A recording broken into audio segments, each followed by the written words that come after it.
اپنے مالک کے اشاروں کو دیکھتا ہے، کہاں کیا ان کا اشارہ ہے، اس کے مطابق ہم کام کو انجام دیں۔ تو یہ تو ملائکہ ہو گئے جناب۔ دوسری کیا چیز ہے؟ خلق اللہ بہائم، بہیمہ کہتے ہیں جانور کو، اس کی جمع ہے بہووچن بہائم۔ اللہ نے جانوروں کو پیدا کیا، کوئی چیز اسلام نے چھپائی نہیں، سب بتایا۔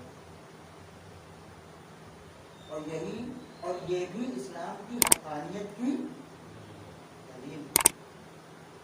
جانوروں کو پیدا کیا، انہیں کیا دیا، ان کو کیسے مرکب کیا، کیسے بنایا؟ انہیں شہوت دی، خواہشات دی، انہیں بھوک لگتی ہے، انہیں پیاس لگتی ہے، ان کے اوپر نیند کا غلبہ ہوتا ہے، وہ اپنی نسل بڑھاتے ہیں، مگر ان کے پاس عقل نہیں ہے۔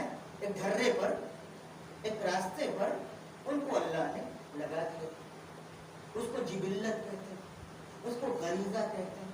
اب میں نہیں چاہتا ہوں، البتہ آنا چاہیے، علمی باتیں ہونا چاہیے تاکہ پتہ چلے، ہے نا۔ کبھی کبھی ذہن جب علمی لفظوں کی طرف آتا ہے تو بہت سی جو خصوصی باتیں ہوتی ہیں پتہ چل جاتا ہے کس حد تک وہ صحیح تھی۔ تو انہیں خواہشات دی بھائی صاحب، عقل نہیں دی، جانور پیدا ہو گئے، ہم اور آپ کیا کر رہے ہیں بیچ میں؟ اور اللہ نے انسان کو خلق کیا، مگر جب اسے پیدا کیا تو اس کو دو چیزیں دی، ادھر عقل جو صرف اور صرف ملائکہ کے پاس تھی، تو جب ہمیں عقل ملی تو ہمارے اندر ملائکہ کی صفت پیدا ہونے کی کیپیسٹی پیدا ہو گئی، صلاحیت پیدا ہو گئی۔ ملک نہیں بنے، یہ نہ سمجھیے گا کہ ملک بن گئے، صلاحیت پیدا ہو گئی۔ اور ادھر جانوروں میں جو صفت رکھی تھی خواہشات، وہ بھی ہمارے اس جسم میں رکھ دی، تو جانوروں کی صفت بھی پیدا ہونے کی ہمارے اندر صلاحیت آ گئی۔ اس چیز کا نام ہوا انسان۔ اس کے لیے اس دنیا کو بنایا، ملائکہ کو غائب رکھا، عقل محض تھے، ابھی اس سے آپ کو کچھ کام لینا دینا نہیں ہے، ہمارے سامنے جانوروں کو رکھا تاکہ عقل استعمال کریں، جانوروں کی ہیبٹوں کو دیکھیں، ان کی صفتوں کو دیکھیں اور اپنے کو پہچانیں، اور ہمیں یاد رہے کہ ملک کی صفت ہمارے اندر آ گئی ہے۔ اگر ہم چاہیں تو اس جانور کو دیکھ کر کے اپنے کو جانوروں کی عادتوں سے ہٹا لیں تو ہم ملک بن جائیں، ملک سے ہم اپنے کو دور کر لیں تو ہم جانور بن جائیں۔ یزید کا نام سنتے ہیں؟ آپ کسی دائرے میں لے کے آئیے، یزید تو نام ہے سن 61 ہجری کا، ہر زمانے میں اس فکر کے لوگ رہے، اور شاید مجلسوں میں اسی بات کی بار بار یاد دہانی کرائی جاتی ہے کہ مت بھولو کہ تم کون ہو اللہ کی نظر میں، چاہو تو ملک کی صفت پیدا کر سکتے ہو اور اصحاب حسینی جیسے بن سکتے ہو، اور چاہو تو یزید کی طرح ایک اینک لگا کے، وہ بھی خواہشات کی اینک، سب کچھ بھلا دو تو جانور بھی بن سکتے ہو۔ یہاں علی اصغر بھی کوئی چیز نہیں۔ میرے عزیزوں، میرے بزرگوں، میں آپ سے کیا کہنا چاہتا ہوں، اس انسان کو اللہ نے بنایا اور اس زمین پر اتارا، مگر اتارنے سے پہلے چونکہ محترم تھا، چونکہ معزز تھا، ہے نا، آیت ہے نا آپ کے سامنے، وَلَقَدْ كَرَّمْنَا بنی آدم، ہم نے آدم کی اولاد کو کرامت عطا کی ہے. کرامت کے معنی ہے ذاتی شرافت. اسی سے علماء کہتے ہیں کہ آپ اللہ کی نگاہ میں عظیم ہیں, بزرگ ہیں. اب میں آیتیں بار بار نہیں لانا چاہتا ہوں تاکہ جلدی جلدی ہم جو بات کہنا چاہتے ہیں وہ واضح ہو جائے. تو ہم اللہ کی نظر میں, جو قرآن مجید ہے تو وہ کہتا ہے ہم نے وَلَقَدْ كَرَّمْنَا بَنِي آدم. بنی آدم میں شیعہ نہیں ہے خالی, اولاد آدم میں دنیا میں جتنے لوگ عقل اور شہوت لے کر کے آئے ہیں سب اولاد آدم ہیں. پھر بات پلٹ کر کے بار بار وہی آتی ہے, کتنا فاصلہ ہو گیا.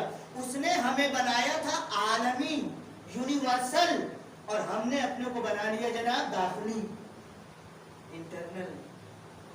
ہے کہ نہیں؟ ہم نے انسان کو شرافت دی ہے, کرامت دی ہے, محترم بنایا ہے. تو پروردگار کرے گا کیا ان کے ساتھ؟ ہماری عبادتیں چاہیے, مسجد میں ہم دوڑ دوڑ کے جائیں, سجدہ کریں, ماہ رمضان آئے تو روزہ رکھیں, نہ کھائے پیے, جیسا کہ لوگ کہتے ہیں ہم وہ روزہ رکھیں ان کے کھانے کو نہیں, ہمارے تو اللہ نے دیا ہے. ہاں کہتے ہیں. بہت میں توجہ چاہوں گا, چاہے کلیئر کر لیں بہت سی چیزوں کو. میرا موضوع یہی ہے, دین لے کے اگر نہیں چلیں گے تو کربلا سے فائدہ نہیں اٹھا سکتے. میں بالکل صاف کہتا ہوں, ہاں ذمہ داری بھی ہے. یہ سب جو آپ دیکھتے ہیں نا, یہ کربلا نہیں. کربلا وہی امام کا بیان ہے, کربلا وہی مقصد حسینی ہے. کربلا یہ نہیں ہے کہ جو ہم اور آپ پیش کرتے ہیں. ہم اپنی فکر کی اصلاح کریں. اب میں توجہ چاہوں گا آپ کی کہ جناب انسان کو بھیجنے کے لیے کیا ضرورت تھی کہ اللہ اتنا زیادہ اہتمام کرے. دنیا بنائے, اور جب دنیا بن کے تیار ہو جائے تو آدم کو بھیجے. وہ بھی پورا قصہ جو جنت میں تھے اور کیا تھے, وہ تو ہزارہ سوال اس کے اوپر, حالانکہ سب کا جواب ہے, یہاں گنجائش نہیں ہے. لیکن آدم جیسے نبی کو اللہ نے سختیوں میں بھیجا کہ نہیں بھیجا؟ کس کے لیے بھیجا؟ ہمارے لیے. تو اگر ہم عزیز نہ ہوتے, اگر ماں کے نزدیک بچہ پیارا نہ ہوتا تو رات میں 1 بجے ٹھنڈک کی رات میں اٹھ کر کے اس کو دودھ کیوں پلاتی؟ میں بہت توجہ چاہوں گا. اسی آئینے میں کربلا پوشیدہ ہے. کربلا کتنی گہری. کربلا کے لیے اہتمام ہوا ہے. میں یہ کہنا چاہتا ہوں کربلا کے لیے اہتمام ہوا ہے. کیوں؟ اس لیے کہ انسان کو انسان بنانے کے لیے اللہ نے اہتمام کیا. سب سے پہلے کسی کو بنایا, سب سے آخر میں بھیجا. آپ نے کبھی غور کیا کہ اللہ میاں کے اندر صلاحیت نہیں تھی؟ معاذ اللہ, ہمارے پیغمبر کو پہلے ہی دن نہیں بھیج سکتا تھا, نہیں اتار سکتا تھا؟ اتنا تو ہم بھی سمجھنے لگے ہیں بھائی صاحب کہ اللہ میں کوئی نقص اور عیب اس کی قدرت میں, اس کے علم میں, اس کی حکمت میں, اس کی سیاست میں نہیں تھا. اصل میں نقص آنے والے اس دھرتی پر انسانوں میں تھا. اتنی اپج ذہنوں میں نہیں تھی کہ پیغمبر جیسا آئے اور اعلیٰ تعلیم دے اور وہ سمجھ سکے. تو آدم سے شروع کیا, آدم سے شروع کیا. کتنا اہتمام ہے, کتنا اہتمام ہے. میں سب کچھ چھوڑ کے کہہ رہا ہوں, آدم کے بعد کتنا, کہاں کتنے نبی. آپ کو پتہ ہے انسانیت کتنی گری ہوئی تھی, انسانوں کتنے نابالغ تھے یہی انسان, 50-55 سال اور 60 سال کے. کتنے نبی ہیں جو صرف اور صرف اپنے لیے بنا کے بھیجے گئے, اپنے لیے, اپنے گھر والوں کے لیے بھی نہیں. اب آپ سمجھیے بات, میں کیا کہنا چاہتا ہوں. آسانی سے کربلا سمجھ لیں گے ہم. قسم خدا کی بزرگان خون دل پیتے ہیں جب کربلا کو چند رسموں میں ہم مقید کر کے پیش کرتے ہیں اور وہ اپنی طرف سے مرچ اور مسالہ اس میں لگا کر کے پیش کرتے ہیں.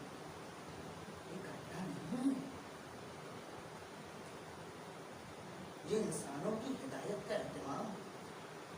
جب انسان اتنا نابالغ ہے, اتنا, آج دیکھیے میڈیا کا دور ہے, کتنا جھوٹ چلتا ہے, کتنا سنی ہوئی باتوں کے اوپر لوگ یقین کر لیتے ہیں اور عقل استعمال نہیں کرتے. ادھر کہا, وہ دیکھو کوا لے کے جا رہا ہے, کیا لے کے جا رہا ہے جی, ایسے نہیں کرے گا. عجیب بات ہے, عجیب بات ہے.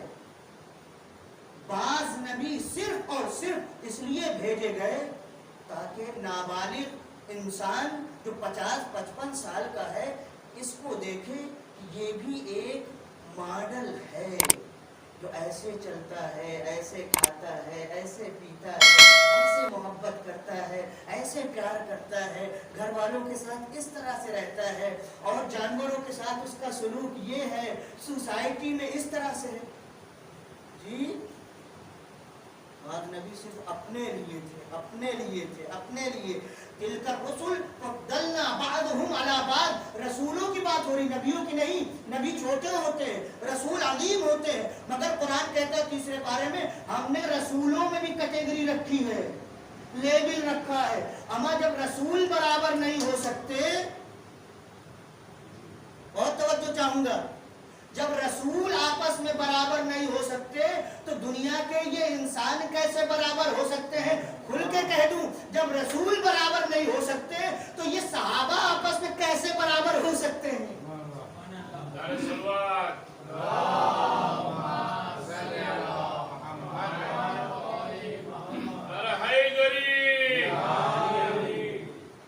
یہ بھی پیغمبر کے صحابی, وہ بھی پیغمبر کے صحابی, وہ بھی پیغمبر کے ساتھ بیٹھے, انہوں نے پیغمبر کا چہرہ دیکھا, انہوں نے پیغمبر کا ہاتھ چوما. صحابی کلہم عدول. آگے نہ بیچ میں سمجھیے اہتمام ہوا کہ نہیں ہوا؟ بیچ میں کربلا کیا کر رہی ہے؟ کربلا کی ضرورت کیا تھی؟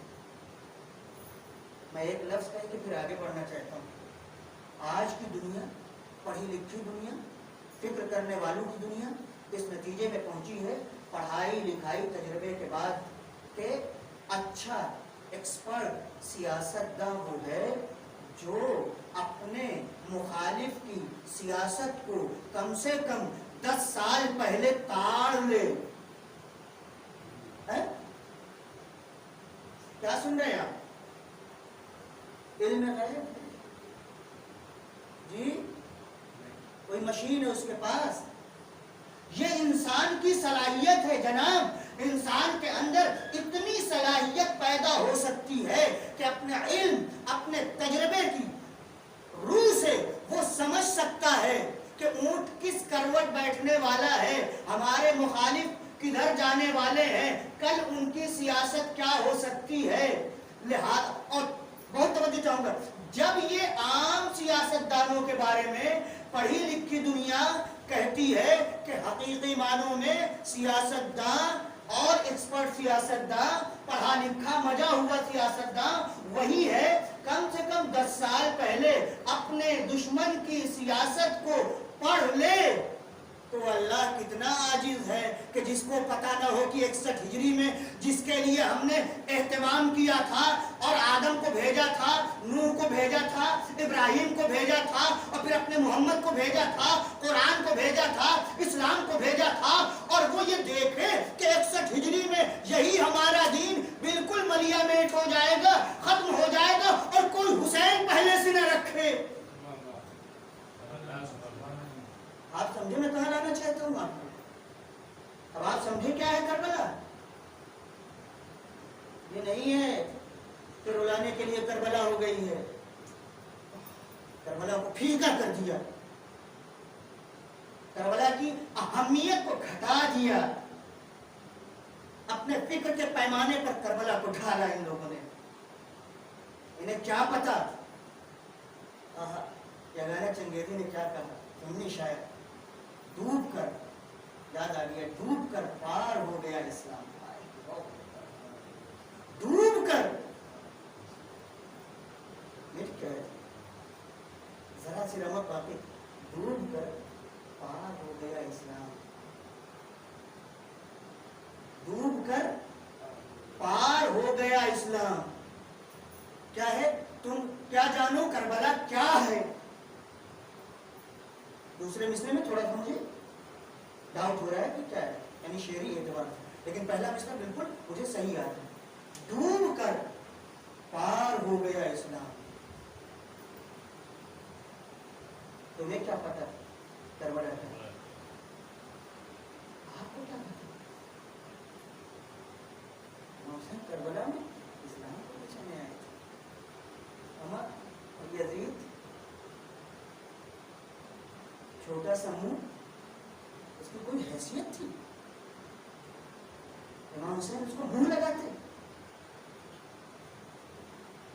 امام تو بہت بڑی بات ہے، اس کو تو شہزادی نے کلیئر کیا. یہ زمانے کی صرف ظریفی ہے. کیا کروں کہ تیرے سامنے میں بول رہا ہوں نا، میں تجھے خطاب کرنے کے قابل بھی نہیں سمجھتی. تو اس لائق بھی نہیں ہے کہ میں علی کی بیٹی تجھے خطاب کروں. تو اتنا پست ہے.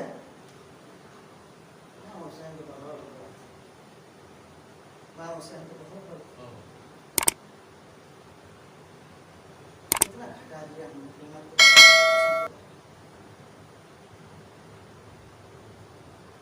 آج آزاداری میں نئی نئی ترکیبیں. ہمیں کم سے کم آپ آگے بڑھ کر کے علم کے شاہراہ پر آتے، آپ کچھ ایجاد کرتے، نئی نئی چیزیں. یہ کربلا نہیں.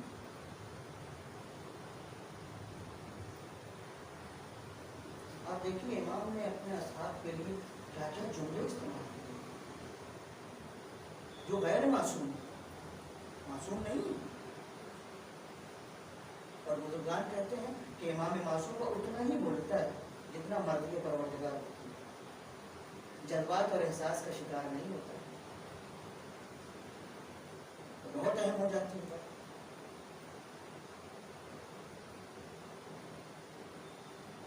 ہمارے لیے اہتمام کیا گیا. کیوں اہتمام کیا گیا؟ تاکہ انسان دنیا میں رہ کر کے ملک بن سکے اپنے اختیار اور ارادے سے. اللہ اکبر. اگر آپ اس جملے کی قدر کریں، یہی عقائد کا خلاصہ ہے، اصول دین کا خلاصہ ہے. جو میں نے دو لفظ آپ کے سامنے استعمال کیے.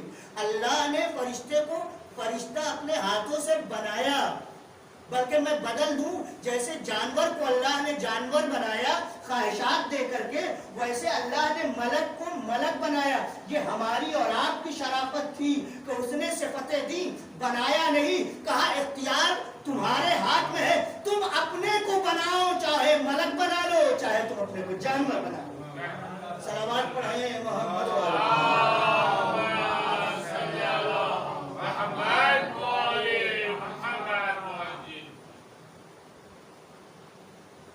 ویسا علمی بحث ہے، سخت بحث ہے اور آخری مجلس ہے. ہو جائے بعد میں انشاءاللہ پڑھنے والے سے چھٹوانے والے بھی آئیں گے اور بمبئی میں ہوتی ہی رہتی ہیں، وہاں پورا کر لیجئے. ہم اپنے کو پہچانے. اور میں سمجھتا ہوں جو شخص اس پہلو سے سمجھ گیا، آپ یقین کریں اس کی دنیا بدل جائے گی.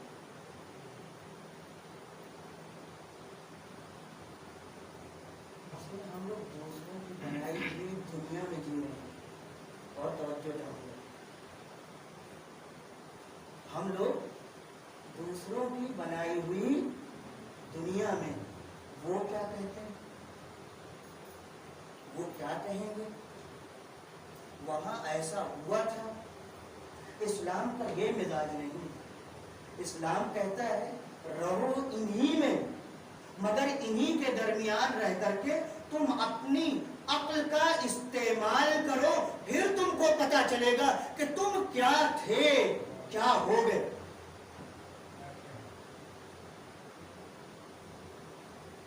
کیا تھے اور کیا ہو گئے. بڑی بڑی مثالیں ہیں، مختلف اہل ازاں کی مثالیں ہیں. فرشیدہ پہ آنے والوں کی مثالیں ہیں. نام لے لینے سے بعض اوقات کچھ غلط فہمیوں کی وجہ سے بات کچھ کی کچھ ہو جاتی ہے، لیکن میں سمجھتا ہوں کہ بعض جگہ نام لینا چاہیے، کیونکہ یہ فرشیدہ ہمیں صحیح معیار دیتی، ہم کو ہماری شخصیت کو پہچانواتی. خود جو ہماری اندرونی شخصیت ہے یہ فرشیدہ ہمیں نکال کر کے ہمارے ہاتھوں پہ رکھ دیتی ہے. دیکھو تم یہ ہو، جو تھے وہ دوسروں کی بنائی ہوئی شخصیت تھی، اب جو ہے وہ تمہاری بنائی ہوئی شخصیت ہے. اسی لیے اللہ نے دو دنیا کا تصور دیا، اسلام نے دو دنیا کا تصور دیا. ایک دنیا کا تصور ہمارے یہاں نہیں ہے، دو دنیا کا تصور ہے، اور اسے سمجھ لینا چاہیے. ایک مادی دنیا، ایک روحانی دنیا. یہ ہے مادی دنیا. کہا یہاں کے اوپر تمہیں علم حاصل کرنا ہے، یہاں تمہیں جد و جہد کرنا ہے، یہاں تمہیں کوشش کرنا ہے، یہاں تمہیں فائٹ کرنا ہے، یہاں تمہیں شیطان کو شکست دینا ہے. جس دن تم نے یہ تمام شرائط پورے کر لیے، وہاں کے لیے تمہیں فکر مندی کی کوئی ضرورت نہیں. ہم تمہیں وہاں بہترین زندگی، اس لیے قرآن مجید صرف اور صرف زندگی کی بات نہیں کرتا، پاکیزہ زندگی کی بات کرتا ہے کہ نہیں؟ آپ کے سامنے آئے تھے. ہاں، ہم تمہیں کون سی زندگی دیں گے؟ پاک و پاکیزہ زندگی. لہذا یہ بات ہے کہ جتنا ہی زیادہ انسان کا بدن تھکتا ہے، انسان کی روح اتنی ہی زیادہ روشن ہوتی جاتی ہے. جتنا ہی زیادہ انسان سختیوں میں اپنے کو ڈھالتا ہے، اتنا ہی زیادہ انسان کی روح میں جلا پیدا ہوتی ہے. چاہے وہ دین پر عمل ہو. کسی نے آ کے کہا امام سے کہ مولا بہت پریشان ہوں، غریب ہوں، نادار ہوں، کچھ بھی نہیں ہے. ظاہر چھٹے امام کی بات ہے یہ، اور امام کے سامنے کہتا جا رہا ہے، امام خاموش بیٹھے ہوئے. ایسے مسائل دنیا میں سب کے لیے آتے ہیں. اگر وہ کہہ چکے، شکایت کر چکے، صحابی تھا امام کا چاہنے والا تھا. تو امام نے کہا کیا واقعا تم غریب ہو؟ کیا واقعا تم فقیر ہو؟ اس نے کہا مولا سب بتا دیا، کچھ تو نہیں چھوڑا، سب تو بتا دیا آپ کو. اب دیکھیے امام نے متوجہ کیا. اچھا میں تم سے ایک چیز لینا چاہتا ہوں اور اس کے بدلے ایک چیز دینا چاہتا ہوں. کہا مولا کیا؟ کہا میں یہ سامنے پہاڑی تھی چھوٹی سی، کہا یہ پہاڑی دیکھ رہے ہو؟ کہا ہاں.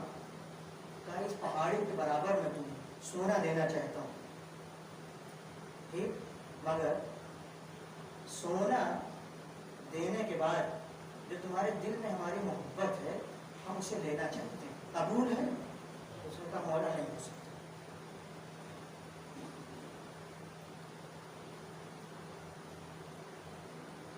وہ ہے جو سمجھا ہوا ہے، یہ وہ ہے جو دنیا کی حقیقت کو جانتا ہے، یہ وہ ہے جو اسلام کو سمجھا ہوا ہے، یہ وہ ہے جو عقائد اسلامی سے واقف ہے، یہ وہ ہے جو شیعت اور مکتب تشیع سے واقف ہے، یہ وہ ہے جو سچا عزادار ہے. نہیں مولا یہ نہیں ہو سکتا. ارے ابھی تم رو رہے تھے، ابھی تو تم کہہ رہے تھے یہ پریشانی ہو. تو کہا مولا وہ سب اپنی جگہ، لیکن مجھے پتا ہے یہ پریشانیاں اس کے مقابلے میں کچھ نہیں. آپ کی محبت اپنے دل سے نکال دیں. اب یاد کیجیے شب عاشور کیا کہا تھا جناب عباس نے؟ اب دنیا بعد کر آقا آپ کے بعد اس دنیا پہ خاک ہو. یہ دنیا ہم نہیں کیا کریں گے، اس میں ہے کیا؟ اہل بیت کی محبت کیا ہے؟ اہل بیت کی محبت علماء نے کام کیا. علماء نے ہمارے اپنی عمر کو اس میں صرف کیا ہے کہ جو جانتے ہیں کہ عمر کی حقیقت اور عمر کی قیمت کیا ہے. کیونکہ آخری مجلس ہے، میں چاہتا ہوں یہ ہمارے ذہنوں میں بات رہ جائے، ہمارے بھی اور آپ کے بھی اور ہمارے جوانوں کے بھی. لیکن ہم لوگ بار بار مجلسیں کرتے ہیں، محرم آتا ہے، علم سجاتے ہیں، ماتم کرتے ہیں، اجزے قضا پڑھتے ہیں، مجلسیں ہوتی ہیں، گریا کرتے ہیں، لیکن اتنی مشکلات ہیں. عبادت، ہر عبادت کے پیچھے شیطان لگا ہوا ہے. تو راہ حل ہونا چاہیے کہ نہیں؟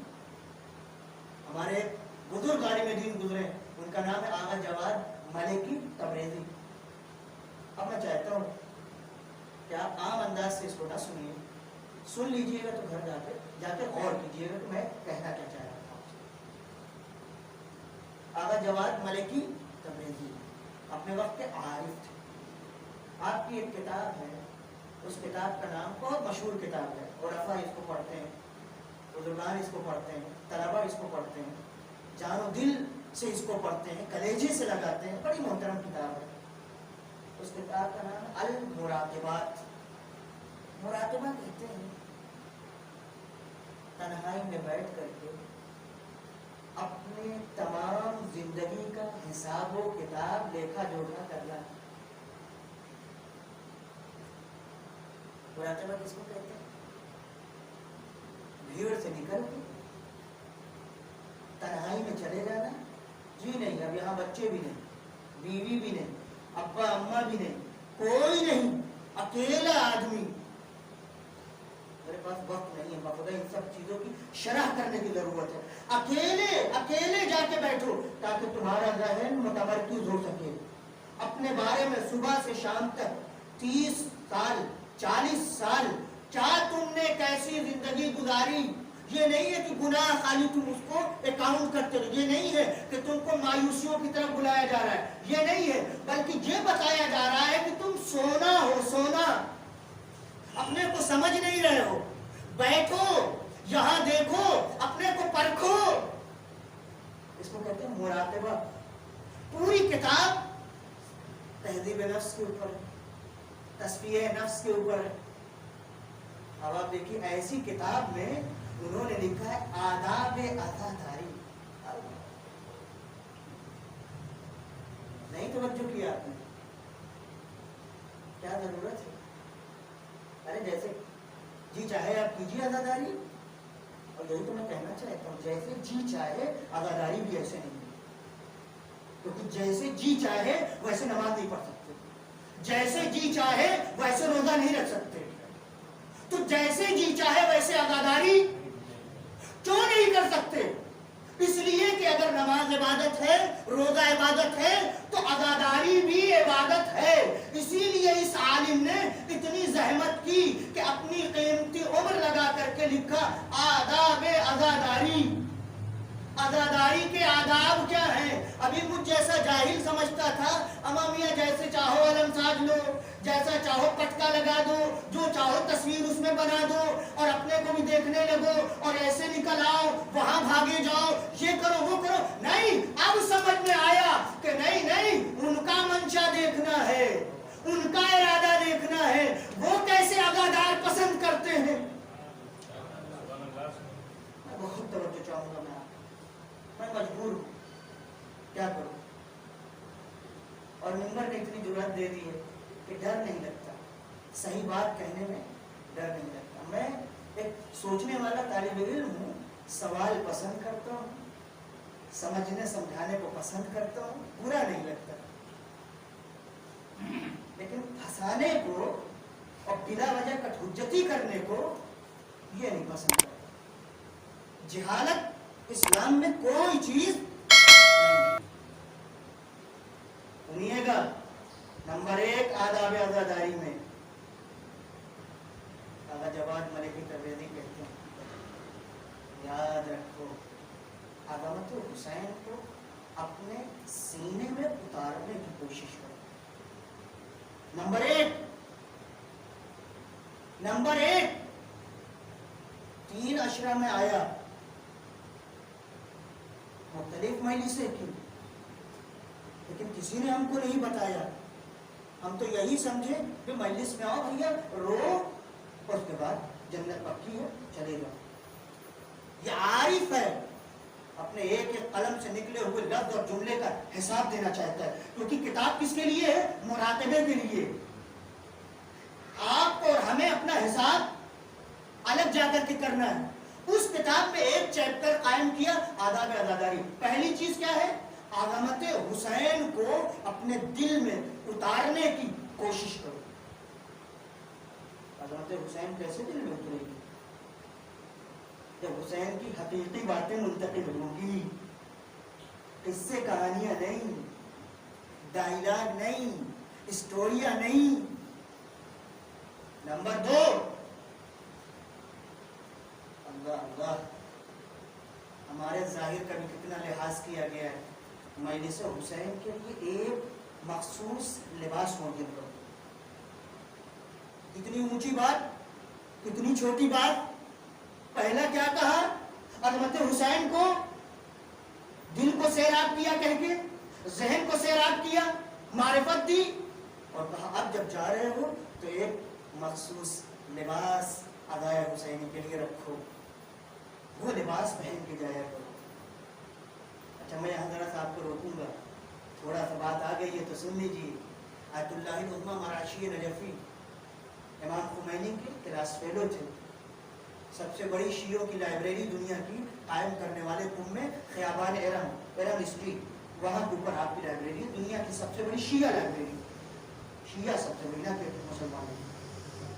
معلوم ہے آپ کو ان کا وصیت نامہ ہے؟ اس وصیت نامے میں اپنے بیٹے کو وصیت کرتے ہیں، کہتے ہیں محمود، وہ بھی آیت اللہ علیہ مرشد نے کیا کہتے ہیں؟ محمود جب میرا انتقال ہو جائے تو یاد رکھنا، میں نے آغائے سید الشہداء میں جو رومال استعمال کیا ہے آنسو پوچھنے کے لیے، میرے کفن میں رکھ دینا۔ یہ مجتہد ہے، عام آدمی نہیں کہ محبت آ گئی ہے اور ایسے کہہ نہیں، آسان نہیں۔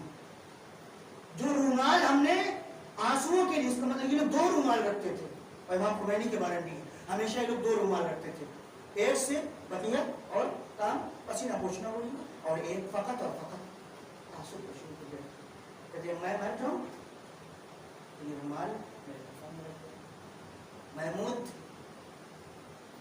میں جو پیراہن ادائے حسینی میں پہنتا تھا، سیاہ لباس پہنتا تھا، اسے میرے کفن میں رکھ دو۔ اور جس مصلی پر سجدگاہ رکھ کر کے 70 سال میں نے نماز شب پڑھی ہے، وہ سجدگاہ بھی میرے ساتھ دفن کر دینا۔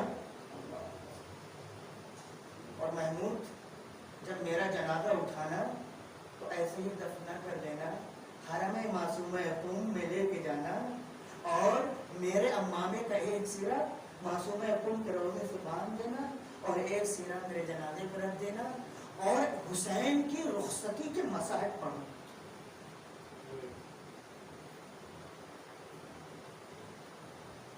کیونکہ معرفت ہے کہ عزاداری کتنی گہری چیز ہے۔ سیاہ لباس، مخصوص لباس، کہا جائے یہ لباس تمہارا عزاداری کا ہے۔ اس کا ایک فائدہ یہ بھی، جب آپ سڑک کے اوپر سیاہ لباس پہن کے آتے ہیں اور سبھی پہنے ہوئے ہوتے ہیں، نگاہیں اٹھتی ہیں۔ آپ یہ نہ کہیں کہ ریاکاری ہے، نہیں، اس میں اجتماعی پہلو کا لحاظ رکھا گیا ہے۔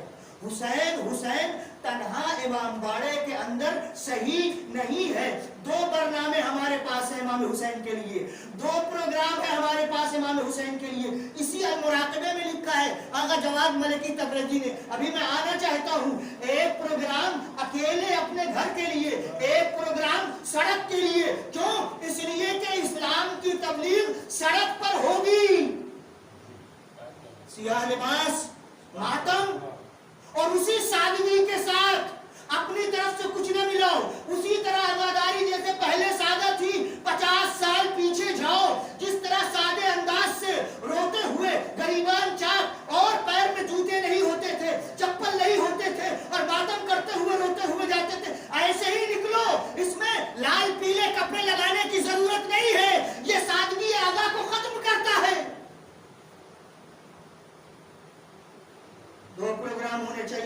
حسین کے لیے. آغا جواد ملکی تبریزی کہتے ہیں ابھی میں آ رہا ہوں, ایک حسین سڑکوں پر ہونا چاہیے, اس لیے کہ کربلا مقتل کا نام ہے. شہادت کربلا کے میدان میں ہوئی ہے, بند کمرے میں نہیں ہوئی ہے.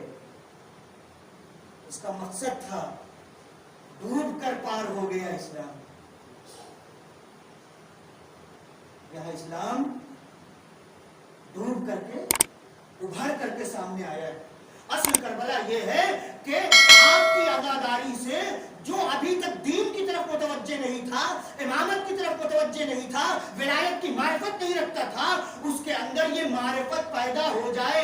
اگر ہماری عزاداری میں یہ کیفیت اور کوالٹی پیدا ہو گئی تو اس کا مطلب عزاداری اپنے صحیح راستے پہ چل رہی ہے. ورنہ عزاداری ڈریے مت, خدا بولنے کی ضرورت ہے, خدا بولنے کی ضرورت ہے, کہنے کی ضرورت ہے. کم سے کم اپنے بچے کو تو کہہ سکتے ہیں, کم سے کم اپنے پڑوسی سے جس سے محبت ہے, ہماری بات سنتا ہے, اس سے تو کہہ سکتے ہیں. آغا جواد ملکی تبریزی کیا کہتے ہیں؟ ایک لباس معین کرو, وہی لباس پہن لو. نمبر 2, آئیے آگے آئیے. کیسے فکر کو درست کیا ہے. کہتے ہیں نمبر 3, معاف کیجیے گا, نمبر 3, کوشش کرو کہ تمہارے دل میں خلوص پیدا ہوتا جائے. قسم خدا کی میں سمجھتا ہوں کہ بڑی مشکل چیز ہے. آپ کو میں نہیں کہہ سکتا, مگر میں اپنے کو گھر سے نیت کر کے چلتا ہوں کہ آج کی مجلس صرف اور صرف اپنے امام کے لیے. ساتھی مل گیا, اسے کہ میں مجلس پڑھنے جا رہا ہوں, آپ کو پتا ہے میں نے فلاں آیت کے اوپر بہت واہ کی لوگوں نے, میں اپنے کہہ رہا ہوں, نیت بدل جاتی. آسان نہیں, سخت, بہت سخت. لیکن آغا جواد ملکی کہتے ہیں کہ نہیں, خلوص پیدا کرو. دیکھو کہ امام نے کس کے لیے قربانی پیش کی. اگر کسی کی خوشنودی پیش نظر ہوتی تو امام بیعت کر دیتے. اخلاص, خلوص ہمیں آپ کے لیے نہیں پڑھنا ہے, آپ کو ہمارے لیے نہیں پڑھنا ہے. ہمیں منبر پہ آ کر کے مجلس پڑھنا ہے, آپ کو نوحہ پڑھنا ہے, آپ کو مرثیہ پڑھنا ہے, آپ کو سود اور سلام پڑھنا ہے, آپ کو ماتم, آپ کو تبرک بانٹنا ہے, اور مجلس کی بنیاد رکھنا ہے, فرش ادا بچھانا ہے, جھاڑو دینا ہے, مگر دل میں یہ رہے کہ میں ان کے لیے کیا, یہ بھی تو میری طرح سے. یہ آغا جواد ملکی تبریزی معلوم ہے, اس خلوص کو حاصل کرنے کے لیے راہ حل بھی بتاتے ہیں. کہتے ہیں سنو, ایک مجلس اپنے گھر رکھو. میں نے کہا 2 پروگرام ہونا چاہیے, بہت توجہ چاہوں گا. کیا ہے حسین, کیا کر کے گئے کہ علماء اپنا وقت دینے کے لیے تیار ہیں, جوان اپنا وقت دینے کے لیے تیار ہیں, دنیا کی بڑی بڑی شخصیتیں اس شخصیت کا مطالعہ کرنے کے لیے تیار ہیں. فرماتے ہیں ایک مجلس اپنے گھر پر, کوئی ضروری نہیں کہ آپ پورا مجمع بلائیے, خود بیٹھ جاؤ, بچوں کو بلا دو, تھوڑا سا تبرک لا کے رکھ لو, تھوڑا سا تم مسائل پڑھو, تمہارا بیٹا یا بیٹی پڑھے, تمہاری زوجہ پڑھے, کہ حسین کی مجلس ہو گئی. آگے سنیے, بس یہ آخری مجلس میں, معاف کیجیے گا اگر میں آپ کا وقت لے رہا ہوں. اس کے بعد کہتے ہیں اپنے گھر پہ مجلس کرو, اپنے گھر پہ مجلس کرو. اور اگر اپنے گھر پر مجلس نہیں رکھ سکتے ہو, کیونکہ بہت سی چیزیں ہو سکتی, چھوٹا ہے گھر, یا ایسی جگہ ہے لوگ پہنچ نہیں سکتے, یا آپ خود نہیں کر سکتے, کچھ بھی ہے, اگر اپنے گھر پہ مجلس نہیں رکھ سکتے تو کوشش کرو اپنے دوست احباب کے گھر مجلس کرو. یہ پڑھنے کے بعد میں سوچنے لگا کہ آغا جواد ملکی تبریزی کہنا کیا چاہتے ہیں. کچھ نہیں کہنا چاہتے, آگے خود ہی کہتے ہیں, اور کوشش کرو کہ مجلس ہو جائے, انتظامات ہو جائیں, عزادار آئیں اور مجلس سن کے چلے بھی جائیں, اور لوگوں کو یہ نہ پتا چلے بانی مجلس کون تھا. قسم خدا کی بڑی عظیم بات کہہ دی اور لوگوں کو پتہ نہ چلے بانی مجلس کون تھا.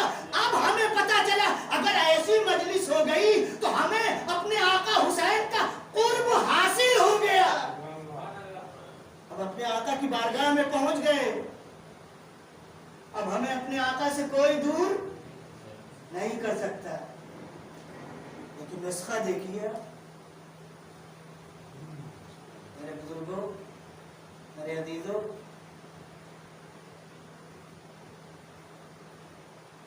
کربلا قربانیوں کا نام ہے، اخلاص عمل کا نام ہے. کربلا کی تہ میں یہی ساری چیزیں آپ کو ملیں گی. عزت نفس کا نام ہے، علم اور معرفت کا نام ہے. کربلا کا تعلق اسلام سے چوری دامن کا ہے، لازم و ملزوم ہے. یہ تصور غلط ہے. کربلا الگ چیز ہے، شریعت الگ چیز ہے. کربلا اور شریعت دونوں ساتھ ساتھ ہیں. اسی انسان کے لیے کہ جس کے لیے اتنا اللہ نے اہتمام کیا، آدم سے لے کے آخری نبی تک کو بھیجا، اسے پتا تھا کہ 61 ہجری میں کیا ہونے والا ہے. وہ قادر مطلق تھا، لہذا حسین کا پہلے سے انتظام کیا تھا. بس میں نے آپ کی زحمت تمام کر دی. اور یہ آیت پھر سے میں اس کا ترجمہ دہراؤں گا کہ اے ایمان لانے والو، لبیک کہو، دوڑ پڑو اللہ اور اس کے رسول کی طرف جب وہ تمہیں زندگی کی دعوت دیں، یعنی اسلام کی دعوت دیں، قرآن کی طرف بلائیں اور شریعت کی طرف دعوت دیں. حسین کو بمعرفت عزادار پسند ہے، جاہل عزادار پسند نہیں. اسلام عقل والوں کا مذہب ہے، اسلام جاہلوں کا مذہب نہیں ہے. بس ایک لفظ میں اور اپنے مسائل، اسلام کہتا ہے قیامت میں تمہارے اعمال عقل کی بنیاد پہ تولے جائیں گے، کثرت کی بنیاد پہ تولے. کتنے سجدے کیے اہمیت نہیں رکھتی، کتنی نمازیں پڑھی اہمیت نہیں رکھتا. سمجھ کر کے عبادت کی یا نہیں. اگر سمجھ کر کے عبادت کی ہے تو وہ سمجھ جتنی ہے اسی معرفت اور سمجھ کے اعتبار سے ہی اللہ اجر دینے والا ہے. لہذا کربلا کے اصحاب میں جتنے بھی امام کے ساتھ آئے ہیں سب کی ہسٹری میں ملتا ہے امام کی معرفت ہوتی ہے، اور اسی لیے کربلا میں گہرائی اور وزن پیدا ہو گیا ہے. آپ دیکھیے 30,000 کا لشکر ہے. عموماً لوگ آنکڑے گنتے ہیں 1 لاکھ 2 لاکھ. کربلا میں اس کی کوئی اہمیت، 72 کی اہمیت 30,000 کے سامنے. کیوں؟ اس لیے کہ یہاں عقل کار فرما تھی، یہاں شہادت کا جذبہ تھا، یہاں ایثار و قربانی تھی، یہاں معرفت تھی، یہاں ولایت اور امامت کا صحیح نظریہ تھا.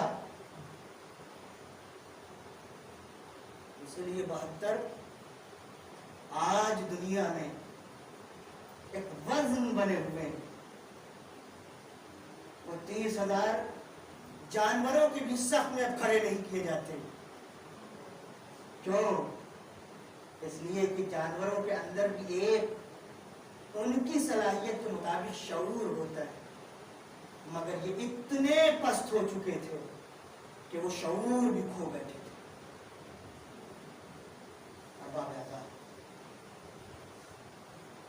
جب امام رخصت کے لیے آئے تو اپنی بہن زینب سے خطاب،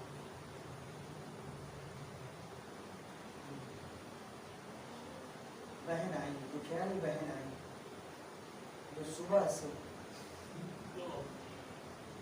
اپنے بھائی کے ہاتھوں سے مختلف جنازے دیکھ چکی. آپ نے بارے میں سنا ہے، بڑی سخت منزل، بھائی بہن کا رشتہ.